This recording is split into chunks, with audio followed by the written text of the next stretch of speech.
Olha nós aqui de novo. Eita, que essa instituição tá cheia de talentos. Hoje iremos conhecer a história do professor José Carlos de Freitas, que além de filósofo também é poeta. José Carlos nasceu no Paraná e foi criado no meio rural, onde levou uma vida simples. Sua alfabetização foi toda por conta da sua mãe, que o ensinou a ler e a escrever. Aos 12 anos, ele saiu de casa para estudar em um seminário de padres. Bom, e aí então aos 12 anos eu saí de casa para estudar e nunca mais voltei de uma certa forma.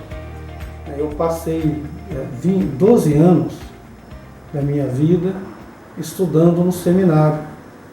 Lá eu fiz o ginásio, que são os últimos anos, 4 últimos anos da educação básica hoje, né? Eu fiz o ginásio, que era a primeira,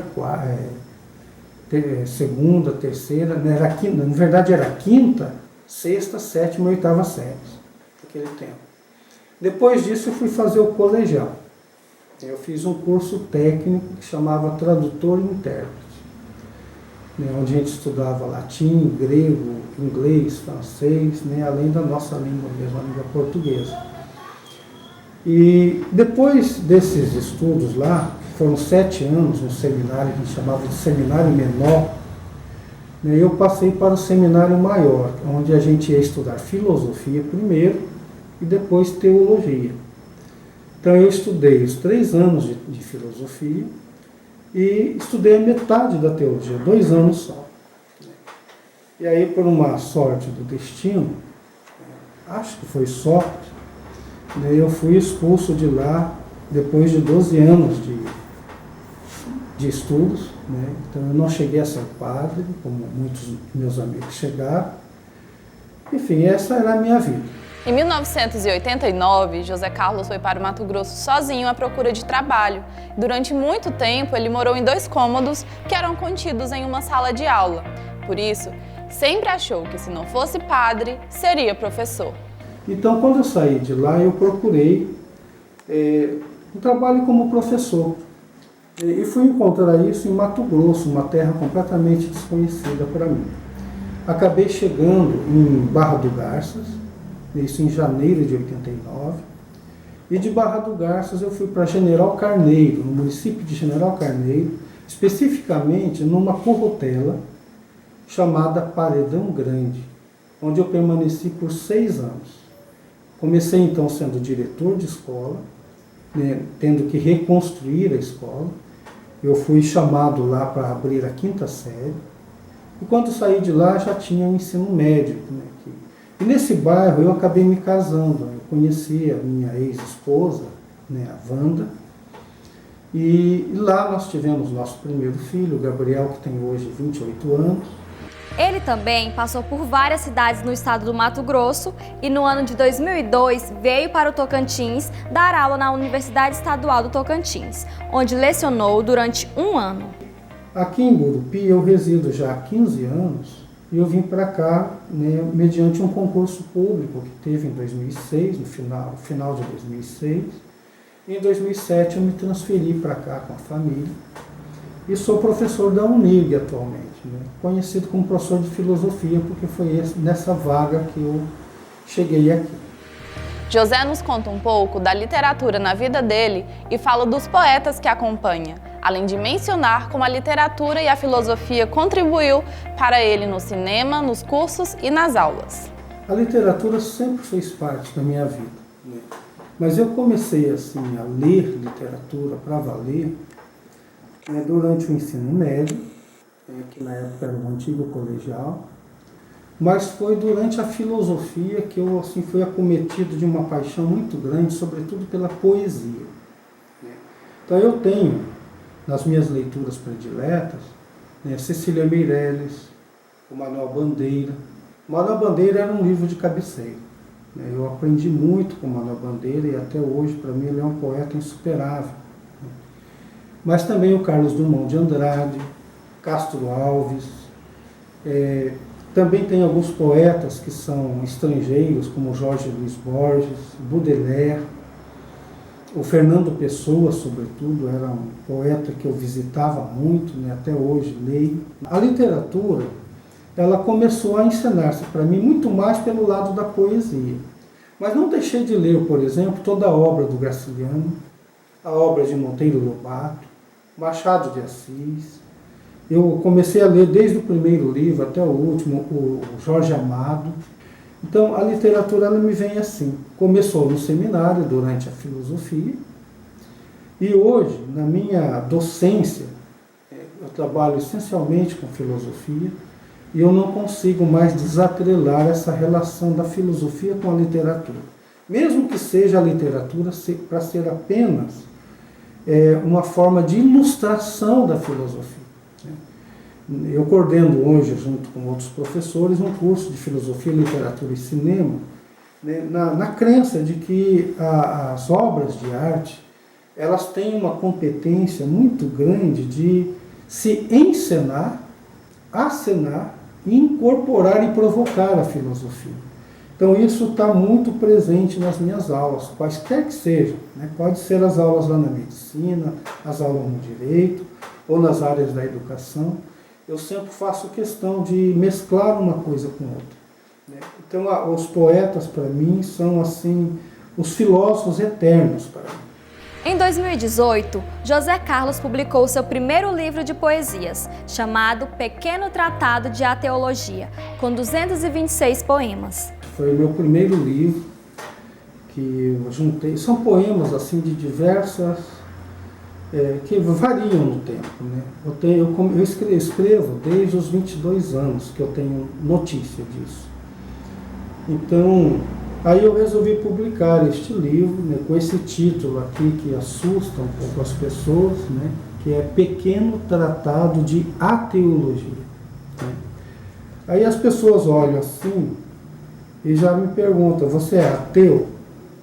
No momento eu sou ateu. Né? Já fui muito crente, né? Como eu disse, eu fui quase padre, né? Conheço bem as questões religiosas, vivi uma espiritualidade muito intensa, né, na minha juventude. Na verdade, ele é um livro de questionamento, de suspeita, de diversos deuses que a gente tem. Esses deuses são narrativas tanto religiosas, como também as narrativas que vêm pelas concepções políticas e narrativas que vêm de concepções econômicas, de concepções da ciência. Né? A ciência também ela pode se tornar uma religião. A política também pode se tornar uma religião. E qual é o mal disso? O mal é que tudo aquilo que se torna dogmático, religioso, naturalmente faz um truncamento do pensamento, do questionamento. Vocês vão encontrar nesse livro aqui, né, uma certa militância em relação à religião que promove exclusões, tanto daqueles que acreditam diferente, como no campo da sexualidade. Né? Por exemplo, as exclusões que os gays tiveram, né? No meu caso, por exemplo, eu vi isso, essa é uma coisa na minha vida muito importante. Né? Eu fui expulso por ser gay do seminário. Né? Os padres diziam, né? Apesar de tantos serem gays, que não seriam pessoas aptas ao sacerdócio. Um dos poemas do livro fala sobre sexualidade, que é um assunto muito importante para o professor, que recentemente se assumiu gay para a universidade e sua família. Então eu milito em torno disso. Né? Eu me assumi muito tarde, né, diante da universidade, diante dos alunos, e agora recentemente diante de minha família, porque hoje eu estou encetando uma vida nessa dimensão da sexualidade, e isso comparece nos meus poemas.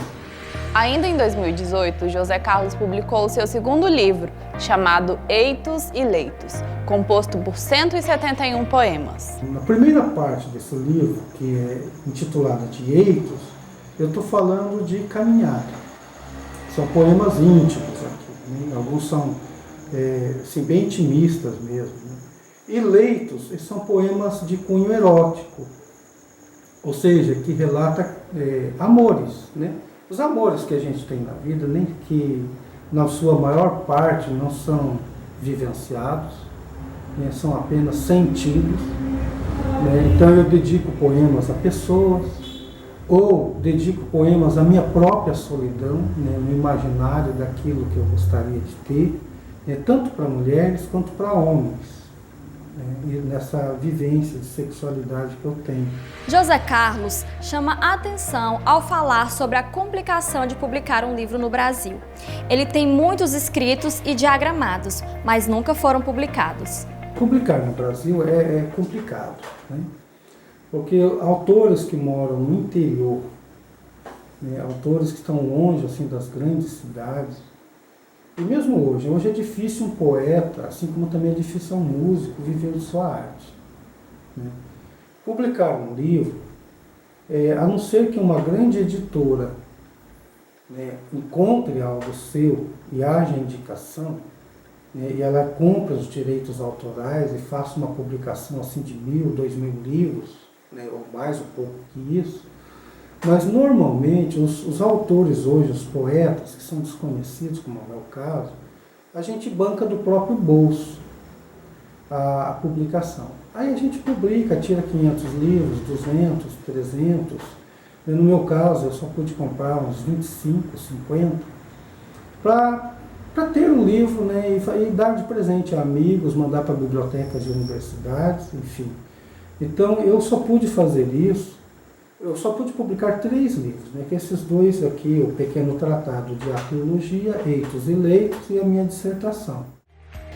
Gente, mais um professor e artista da casa passou por aqui. Gostaram de conhecer um pouco da intimidade e da vida artística do José Carlos? Então continuem aí nos acompanhando e até o próximo programa. Nem as palavras socorrem em sua redundância. O que espero morre numa vazia contradança. O corpo entrelaça desolado a sombra de um outro corpo, mas o cômputo do resultado não é muito, nem é pouco. O ser dúplice se estende numa perpétua rixa, desnorteado como homem, incompetente como bicha. E esse choro que me resta é só um silencioso rio, que venho afluindo do princípio do caminho. E todo gesto de amor, ensaio de bruto medo, privilégio de qualquer homem, me faz estático em teus dedos. E lucro no peito a presença da ternura em que te estreito, e toda a minha pestilência está no que faço de bem feito.